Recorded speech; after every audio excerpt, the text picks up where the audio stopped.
কিছুটা কমে এসেছে বন্যার তীব্রতা। সুনামগঞ্জে সুরমা নদীর পানি বিপদসীমার নিচ দিয়ে প্রবাহিত হলেও কমেনি ভোগান্তি। দুর্গত এলাকাগুলোয় বিশেষ করে প্রত্যন্ত গ্রামাঞ্চলে বর্তমানে বিশুদ্ধ পানি ও খাবারের সংকট রয়েছে। সকালে সুরমার পানি বিপদসীমার ৮ সেন্টিমিটার নিচ দিয়ে প্রবাহিত হয়, তবে ভারী বর্ষণে সুনামগঞ্জ সদর, বিশ্বম্ভরপুর, তাহিরপুর, ছাতক ও দোয়ারা বাজারে পানি বাড়ায় দুর্ভোগে বেড়েছে পানিবন্দীর লক্ষাধিক মানুষের। বানের পানিতে ভেসে গেছে মাছের ঘের। ছাতক ও দোয়ারা বাজারে সড়ক সেতু ডুবে যাওয়ায় বন্ধ রয়েছে যান চলাচল। এদিকে রংপুরে তিস্তার পানি বিপদসীমার উপর দিয়ে প্রবাহিত হওয়ায় অব্যাহত রয়েছে নদী ভাঙন। গঙ্গাচড়া উপজেলার বিভিন্ন এলাকায় দেখা দিয়েছে নদী ভাঙন। এছাড়া কুড়িগ্রামে দুধকুমার, ব্রহ্মপুত্র ও ধরলার পানি বইছে বিপদসীমার উপর দিয়ে।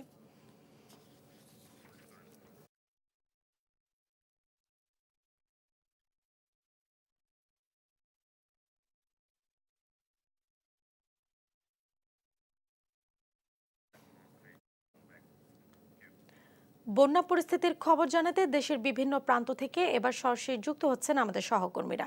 প্রথমে কথা বলবো সুনামগঞ্জ থেকে মেহেদি হাসানের সঙ্গে। মেহেদি, পানি কমার পরিমাণ কেমন দেখছেন? ফের বৃষ্টির সম্ভাবনা কি রয়েছে আমাদের জানাবেন। আপনাকে গতকাল থেকে সুনামগঞ্জে ভারী বৃষ্টিপাত বন্ধ থাকলেও সুনামগঞ্জের যে বড় প্রধান নদীগুলো আছে সবগুলো পানি বিপদসীমার নিচ দিয়ে প্রবাহিত হচ্ছে।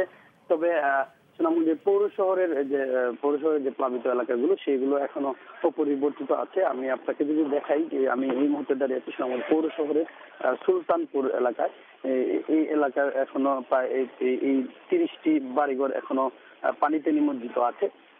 আমরা কথা বলেছিলাম সুনামগঞ্জ জেলা প্রশাসক জাহাঙ্গীর হোসেনের সাথে। তিনি বলেছেন যে এখন পর্যন্ত সুনামগঞ্জে প্রায় 165 মেট্রিক টন চাল এবং 12 লাখ নগদ অর্থ ত্রাণ সহায়তা দেওয়া হয়েছে এবং ত্রাণ সহায়তা অব্যাহত আছে। এবং সবচেয়ে যে বড় সংকটে দেখা দিয়েছে সুনামগঞ্জে সেটা হচ্ছে বিশুদ্ধ পানির সংকট। আমরা সুনামগঞ্জের সিভিল সার্জনের সাথে কথা বলে জানতে পেরেছি যে তিনি বলেছেন যে সুনামগঞ্জের স্বাস্থ্য বিভাগকে তিনি নির্দেশ দিয়েছেন যে খুব দ্রুত সব উপজেলায় যাতে পানি বিশুদ্ধকরণ ট্যাবলেট পৌঁছে দেওয়া হয়। এবং নতুন করে আপনাকে সুনামগঞ্জ নতুন সুনামগঞ্জের জগন্নাথপুর উপজেলার কিছু নিম্নাঞ্চল প্লাবিত হয়েছে এবং এ পর্যন্ত প্রায় 1300 পুকুর পানিতে নিমজ্জিত হয়ে প্রায় 10 কোটি টাকার ক্ষয়ক্ষতি হয়েছে।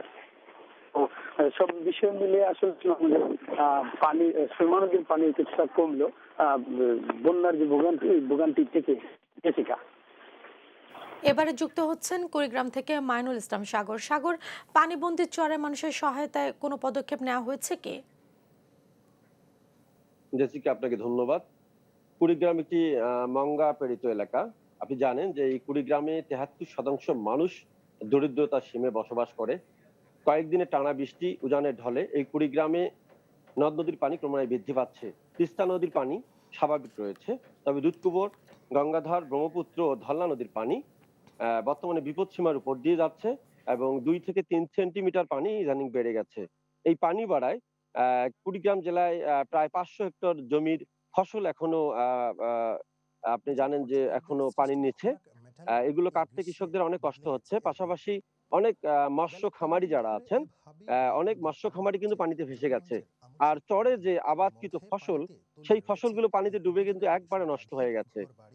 পাশাপাশি দুধকুমার, গঙ্গাধর, ব্রহ্মপুত্র এবং ধল্লা নদীর কিছু পয়েন্টে ভাঙ্গন দেখা দিয়েছে। আমাকে স্থানীয় পানি উন্নয়ন বোর্ড যেটা জানিয়েছেন, এর এক্সিয়ান আব্দুল্লাহ আল মামুন আমাকে যেমনটা জানিয়েছেন যে ভাঙ্গন রোধে তাদের জিও ব্যাগ পর্যাপ্ত মজুদ রয়েছে। পাশাপাশি ভাঙ্গন রোধে তারা সর্বদা নিরলসভাবে কাজ করে যাচ্ছেন। আমি এই বিষয়ে গতকাল সন্ধ্যায় রংপুর পানি উন্নয়ন বোর্ড উত্তর অঞ্চলের অতিরিক্ত প্রধান প্রকৌশলী মুহাম্মদ আমিরুল হকের সঙ্গে কথা বলেছি।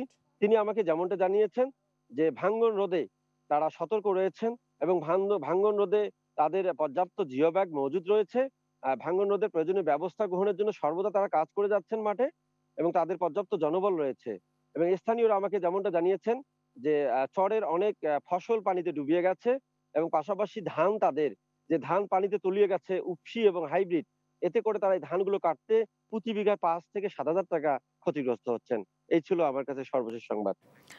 মেহেদি এবং সাগর, আপনাদের দুজনকে অসংখ্য ধন্যবাদ। দর্শক, বন্যা পরিস্থিতির সবশেষ তথ্য জানাচ্ছিলেন আমাদের সহকর্মীরা। তারা জানাচ্ছিলেন সুনামগঞ্জ এবং কুড়িগ্রামের বন্যার সর্বশেষ খবর।